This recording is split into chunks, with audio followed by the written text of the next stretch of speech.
மத்திய அரசின் மீது குற்றம் சுட்டும் நிதியமைச்சர் மாநிலத்தின் சொந்த வருவாய் 26,000 கோடி குறைந்துள்ளது பற்றி எந்த விளக்கமும் அவையில் தெரிவிக்கவில்லை. வரவு செலவு 2025-26 ஆண்டு 66,753 கோடி செலவிடப்படும் என்று கணித்த நிலையில் திருத்திய மதிப்பீட்டில் இதுவரை 51,442 கோடியாக, அதாவது சுமார் 15,000 கோடி குறைந்துள்ளதற்கு நிதியமைச்சர் எந்த காரணத்தை கொண்டு விளக்கவில்லை.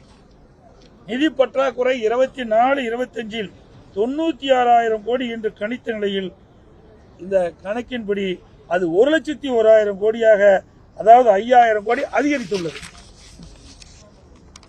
2025-26 ஆண்டு 1,08,000 கோடியாக நிதி பற்றாக்குறை இருக்கும் என்று கணிக்கப்பட்ட நிலையில் திருத்திய மதிப்பீட்டில் இது 1,24,000 கோடியாக உயர்ந்துள்ளது.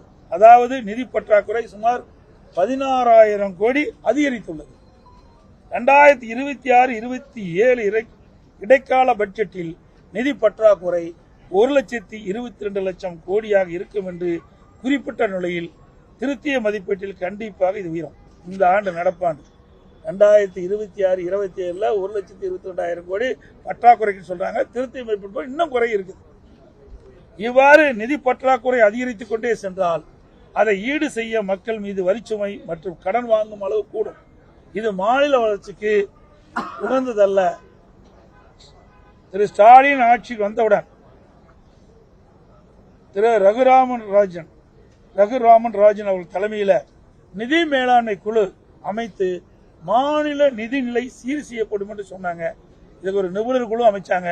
இந்த நிபுணர் குழு அமைத்த பிறகுதான் அதிக கடன் வாங்கியிருக்கிறாங்க தமிழ்நாட்டில்.